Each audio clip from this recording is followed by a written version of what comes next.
నమస్కారం, సుఖీభవకు స్వాగతం.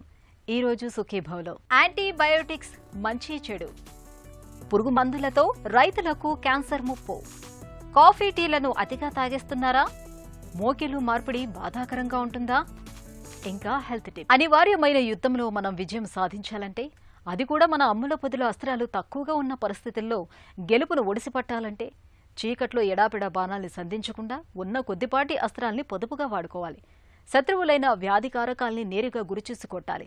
యాంటీబయోటిక్ మందుల వాడకంలో మనం ఈ తెలివిని కోల్పోతున్నాం. అయిన దానికి కాని దానికి ప్రతి చిన్న అనారోగ్యానికి యాంటీబయోటిక్స్ని ఎడాపెడా వాడేస్తున్నాం. ఫలితంగా ఉన్న కొద్దిపాటి మందులకు వ్యాధి నిరోధకత వచ్చేసి చివరకు అవి ఎందుకు కొరగాకుండా పోతున్నాయి. ఈ నేపథ్యంలో యాంటీబయోటిక్ మందుల వాడకంలో మనకు ఎలాంటి అవగాహన అవసరమో ఇప్పుడు తెలుసుకుందాం.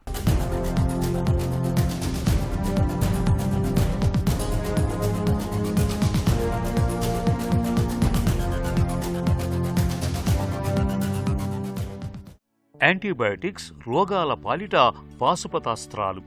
క్షయ, మలేరియా, నిమోనియా, గనేరియా, మూత్రనాళ్ల ఇబ్బందులు, ఇలా ఎన్నో ఇన్ఫెక్షన్లు. వీటన్నిటిపై ఒకే ఒక బ్రహ్మాస్త్రం యాంటీబయాటిక్స్. మానవాళిని వేధించే దాదాపు 100 రకాల ఇన్ఫెక్షన్లకు నేడు యాంటీబయాటిక్స్ అందుబాటులో ఉన్నాయి. యాంటీబయాటిక్స్ ఆవిష్కృతమైన ఈ 6-7 దశాబ్దాలలో first generation, second generation, third generation అని ఎప్పటికప్పుడు సమర్థవంతంగా పనిచేసే యాంటీబయాటిక్స్ ఆవిష్కరణలు జరుగుతూనే ఉన్నాయి. యాంటీబయాటిక్స్ అనేవి కెమికల్ కాంపౌండ్స్. అవి ఏంటంటే they act against the bacteria, అంటే బ్యాక్టీరియాని ఇన్హిబిట్ చేయడానికి, బ్యాక్టీరియాని కంట్రోల్ చేయడానికి మనం యాంటీబయాటిక్స్ యూజ్ చేస్తాం. సో ఈ యాంటీబయాటిక్స్లో వచ్చేటప్పటికి బ్యాక్టీరియాసైడల్, బ్యాక్టీరియోస్టాటిక్ అంటాం. అంటే బ్యాక్టీరియోస్టాటిక్ అంటే ఆ బ్యాక్టీరియా ఒక సెల్ వాల్ని ఇన్హిబిట్ చేస్తుంది, దాన్ని బ్లాక్ చేసి దాన్ని పెరగనివ్వకుండా చేస్తుంది. So that is bacteriostatic.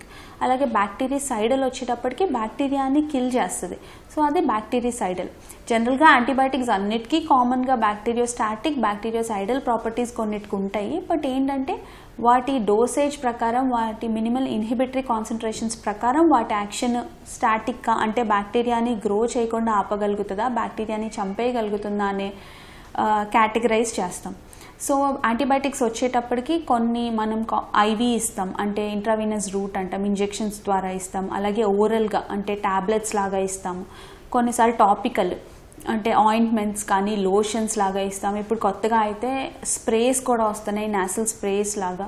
So ఇలా చాలా రూట్స్ ఆఫ్ అడ్మినిస్ట్రేషన్ ఉంటుంది యాంటీబయాటిక్స్ ఇవ్వటానికి. జబ్బులు, ఇన్ఫెక్షన్ల విషయంలో చిట్ట చివరి అస్త్రంగా మాత్రమే యాంటీబయాటిక్స్ను ఉపయోగించాలి. ఎడాపెడా ఈ యాంటీబయాటిక్స్ను వాడటం మొదలు పెడితే క్రమంగా సూక్ష్మజీవులు వీటికి నిరోధకతను పెంచుకుంటాయి. ప్రస్తుతం ప్రపంచవ్యాప్తంగా అదే జరుగుతోంది. యాంటీబయాటిక్స్ విషయంలో ఒక విధి విధానం అంటూ లేకపోవటం వల్ల, విశృంఖలంగా వాడేయటం వల్ల మొదటికే మోసం వచ్చి యాంటీబయాటిక్స్ రెసిస్టెన్స్ వల్ల ఏటా లక్షలాది మంది ప్రాణాలు కోల్పోతున్నారని ప్రపంచ ఆరోగ్య సంస్థ నివేదికలో వెల్లడైంది. చిన్న చిన్న గొంతు ఇన్ఫెక్షన్ల దగ్గర నుండి గనేరియా, కలరా, క్షయ దాకా అనేక జబ్బులు ఇప్పుడు యాంటీబయాటిక్స్కు లొంగని మొండి ఘటాలుగా తయారయ్యాయి. యాంటీబయాటిక్స్ ఏంటంటే ఈ పేషెంట్స్ లైవ్స్ని సేవ్ చేయడానికి చాలా హెల్ప్ చేస్తాయి.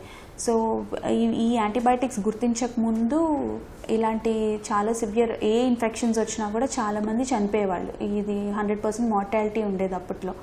సో ఇప్పుడు కామన్గా ఇవాళ మనం ఎందుకు మాట్లాడుకోవాల్సి వస్తుందంటే, ఇప్పుడు రాను రాను ఇంకా ఓవర్ యూసేజ్, అంటే బాగా ఎక్కువగా యాంటీబయాటిక్స్ వాడేస్తున్నాం. చాలా చిన్న వాటికి కూడా అసలు ఇన్ఫెక్షన్ అది అవునో కాదో కూడా తెలియకుండా వైరల్ ఇన్ఫెక్షన్స్ కానీ కామన్గా యాంటీబయాటిక్స్ అన్ని యూజ్ చేస్తున్నాం.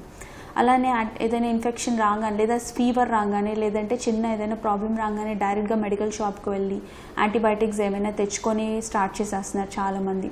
నెక్స్ట్ థింగ్, చాలా చోట్ల ఏం జరుగుతుందంటే ఏదైనా ఫీవర్ కానీ ఏమైనా ప్రాబ్లం రాగానే ఫస్ట్ ఇన్ఫెక్షన్స్ కానీ ఏమైనా రాగానే ఫస్ట్ వెళ్ళి బ్లడ్ టెస్ట్ చేసుకుంటున్నారు. అందులో కామన్గా సిఆర్పి అయితే కంపల్సరీ చేయించుకుంటున్నారు. ఆ సిఆర్పి చేయించుకొని ఆ సిఆర్పి ఎలివేటెడ్గా ఉందని చెప్పి చాలా హయ్యర్ యాంటీబయాటిక్స్ స్టార్ట్ చేయడం అవన్నీ యూజ్ చేసేయడం జరుగుతుంది. సో ఇలా చేస్తున్నప్పుడు ఏమవుతుందంటే బ్యాక్టీరియా బాగా రెసిస్టెన్స్ డెవలప్ చేసుకొని రెసిస్టెంట్ అయిపోతుంది.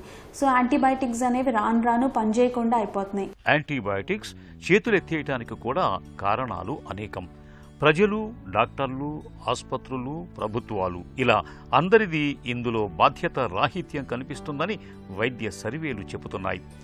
రోగులు జలుబు వచ్చిందనో, దగ్గు వచ్చిందనో ఇలా వైరల్ వ్యాధులకు కూడా యాంటీబయాటిక్స్ వాడేయటం, షాపుల్లో దొరుకుతున్నాయనో, ఎప్పుడో డాక్టర్ రాశాడనో సొంతంగా ఎడాపెడా యాంటీబయాటిక్స్ వాడేయటం, పూర్తి కోర్సు వాడకపోవటం, జంతువులకు కూడా యాంటీబయాటిక్స్ వాడేయటం సర్వసాధారణంగా కనిపించే తప్పిదాలు. వైద్యులు ఆసుపత్రుల వైపు నుండి జబ్బుకు సరిపడని యాంటీబయాటిక్స్ రాయటం, ఇన్ఫెక్షన్ ఏ రకానిదో గుర్తించటంలో విఫలమవటం, అవసరం లేకపోయినా ముందే యాంటీబయాటిక్స్ రాసేయటం లాంటి పొరపాట్లు కనిపిస్తూ ఉంటాయి. వీటన్నిటినీ సరిదిద్దేలా ప్రభుత్వాలు చర్యలు తీసుకోగలిగితేనే యాంటీబయాటిక్స్కు భవిష్యత్తు ఉంటుంది.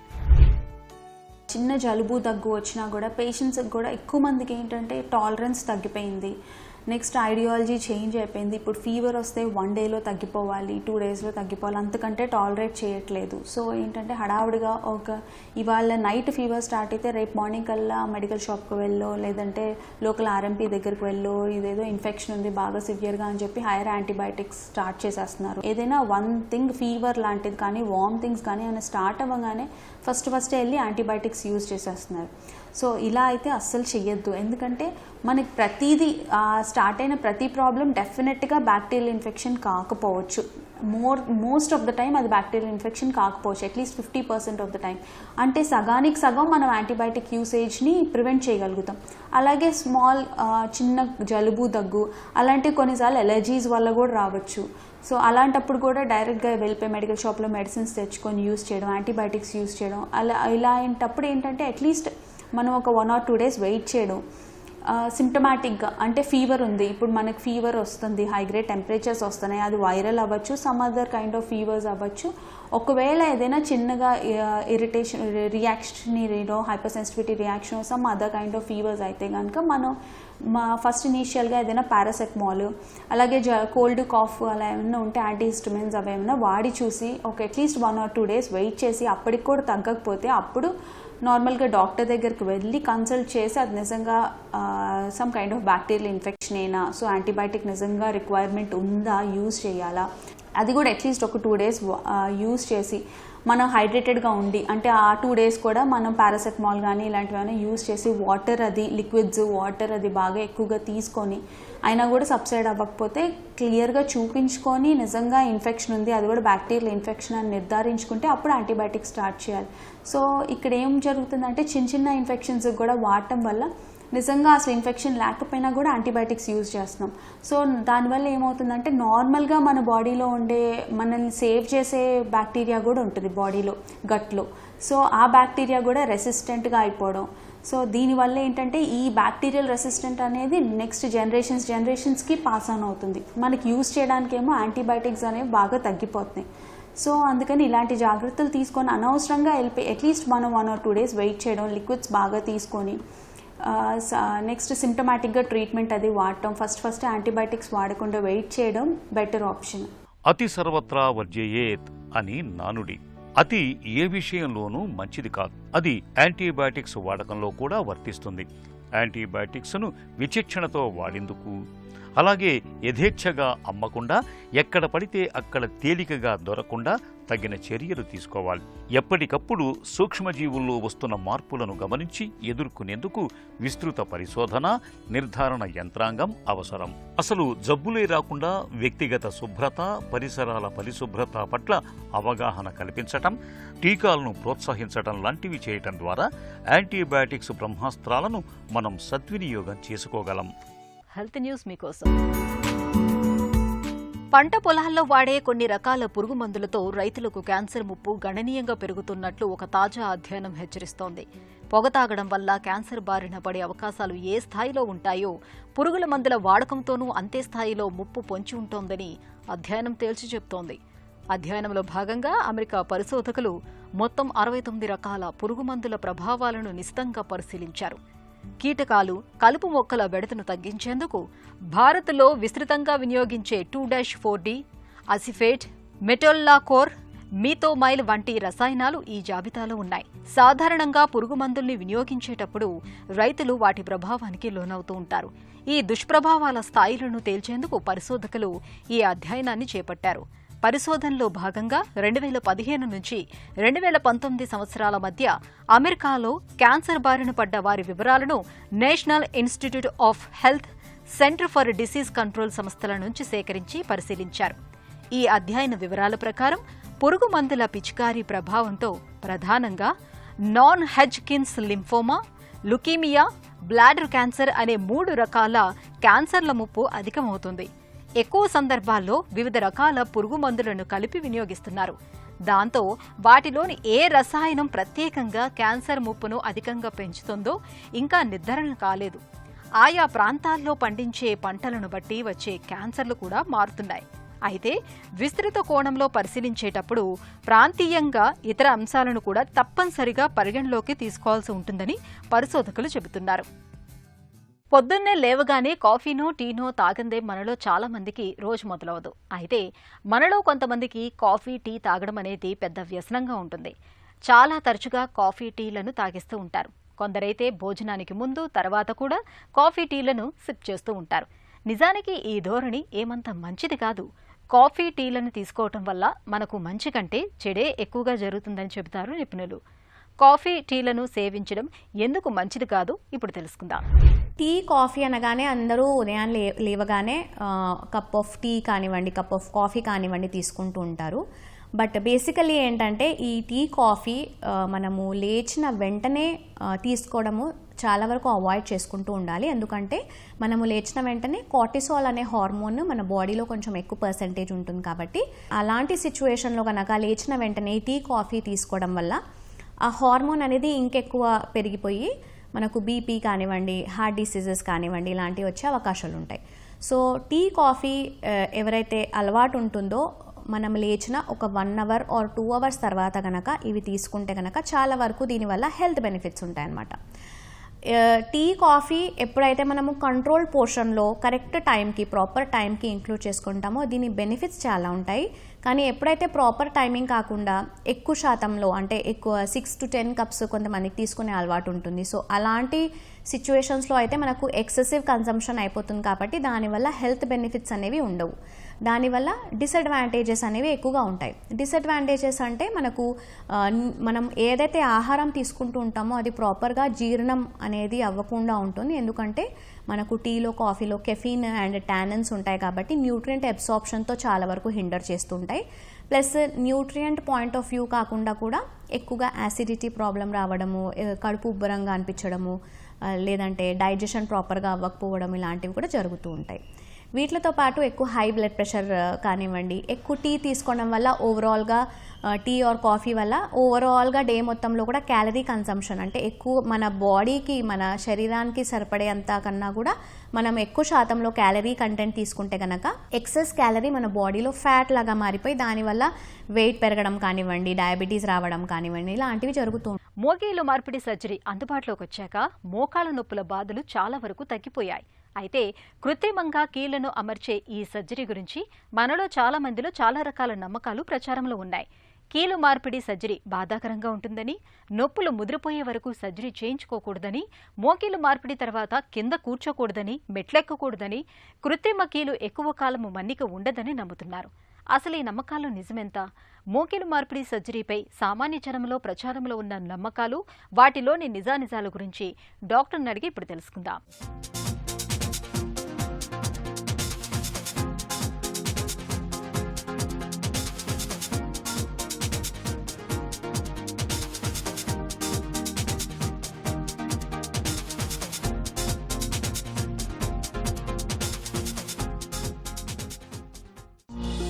మోకీలు మార్పిడి సహజంగా ఉండదా?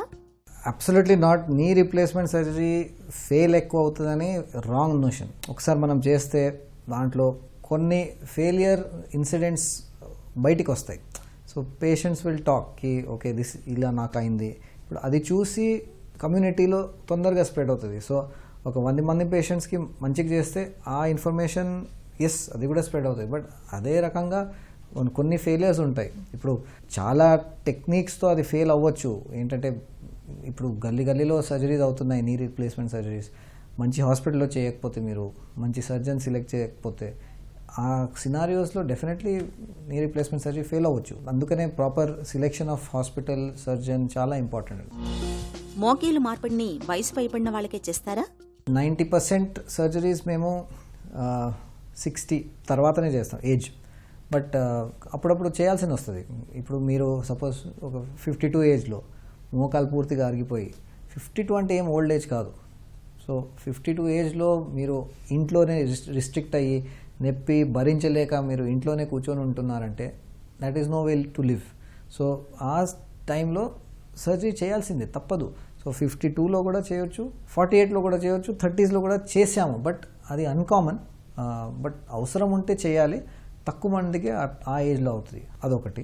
60 నుంచి 70 వరకే చేయాలి. 70 తర్వాత మనం చేయలేము, హెల్త్కి రిస్క్ ఉంటుంది. డెఫినెట్లీ సర్జరీ అంటే కొన్ని రిస్క్ ఫ్యాక్టర్ దాంట్లో ఉంటుంది. బట్ ఈ ప్రాబ్లం మనం ఎల్డర్లీ ఏజ్ గ్రూప్లోనే సార్ట్అవుట్ చేస్తాము. సో 70s, 80s, ఈవెన్ 90స్లో మేము సర్జరీ చేసాము. ఇది సక్సెస్ఫుల్లీ చేసాము. ఆ సర్జరీ చేసే ముందు ఒక అనెస్థెటిస్ట్ డాక్టర్, పల్మనాలజిస్ట్, ఛాతీ doctor, heart doctor, cardiologist, physician అందరూ ఓకే చెప్తేనే చేస్తాము.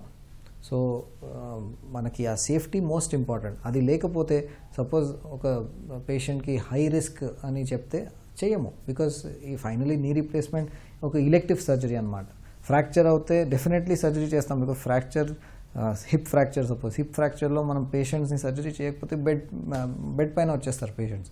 నీ రీప్లేస్మెంట్ అట్లా కాదు, నొప్పి ఉంటుంది but patient is walking at home at least.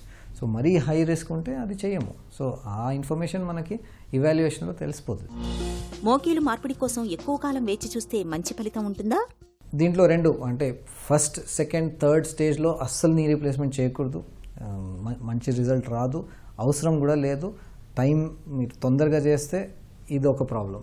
So perfect time is stage 4. కానీ ఆ స్టేజ్ 4 ఒకసారి వస్తే ఇమీడియట్ చేయాలి. ఎందుకంటే ద మోర్ యూ వెయిట్ మీకు ఇబ్బందిగా ఎక్కువ ఉంటుంది. బికాజ్ రోజు నొప్పి ఉంటుంది. That's the first thing. Second ఏంటంటే కాలు వంకరగా అయిపోతాయి. సో సింపుల్ సర్జరీని మీరు కాంప్లికేట్ చేస్తున్నారు by waiting for a long time. And third is ఆ టైంలో ఏజ్ కూడా పెరుగుతుంది. సో 60లో చేసిన సర్జరీ మీరు 70 దాకా వెయిట్ చేస్తే అప్పుడు దాకా మీకు బీపీ వచ్చేస్తుంది, హార్ట్ ప్రాబ్లం వేరే రావచ్చు. సో అందుకనే ఆ స్టేజ్ 4 రావంగానే ఎప్పుడైనా అది చేసుకోవచ్చు. No need to wait. కృత్రిమ కీళ్ళన్నీ ఒకే రకంగా ఉంటాయా? దీంట్లో కూడా చాలా వేరియేషన్స్ ఉంటాయి. ఇంప్లాంట్ కంపెనీస్ వేరే వేరే ఉంటాయి. దాంట్లో కూడా ఇప్పుడు వెస్టర్న్ వరల్డ్ నుంచి చాలా ఇంప్లాంట్స్, ఇప్పుడు కూడా మోస్ట్లీ మనం ఇంపోర్టెడ్ ఇంప్లాంట్సే వాడుతున్నాము. బట్ ఇండియాలో కూడా మంచి మంచి ఇంప్లాంట్స్ తయారు చేస్తున్నారు ఇప్పుడు, అవి ఉన్నాయి. So that is one segment.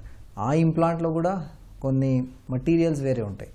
Alloys ఉంటాయి. కోబాల్ట్ క్రోమ్ అని ఒకటి ఉంటుంది, టైటానియం అని ఒకటి ఉంటుంది, సో నియోబియం కోటింగ్ అని ఒకటి ఉంటుంది. సో ఇవి వేరే వేరే different types. And third of course robotic technology, non robotic technology, ఈ డిఫరెన్సెస్ కూడా దీంట్లో ఉన్నాయి. సర్జరీ తర్వాత మోకాళ్ళను వంచలేమా, క్రింద కూర్చోలేమా?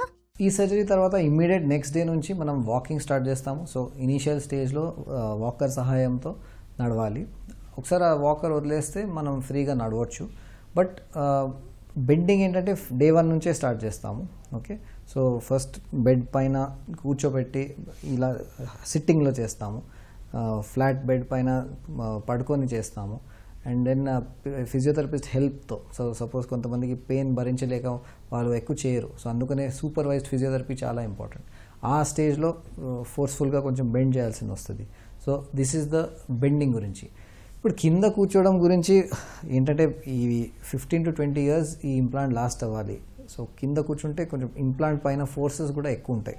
సో ఒకేజనల్గా మేబీ ఒక పెళ్ళికి వెళ్తే, టెంపుల్ అట్లా విజిట్కి వెళ్తే పర్వాలేదు. బట్ రొటీన్లీ ఎవ్రీడే కింద మీరు 1 to 2 hours కూర్చుంటున్నారంటే that's not good for your artificial joint. ఖరీదైన హైఫ్లెక్స్ వంటి కృత్రిమ కీళ్లే ఎక్కువ కాలం మన్నుతాయా? ఫస్ట్ థింగ్ ఈజ్ ఆపరేషన్ మంచిగా అవ్వాలి. That's the main thing. మీరు ఇంప్లాంట్ గోల్డ్ మెటీరియల్ కూడా వేస్తే అదేం మ్యాక్సిమం 30 years ఉంటుందని ఏం లేదు.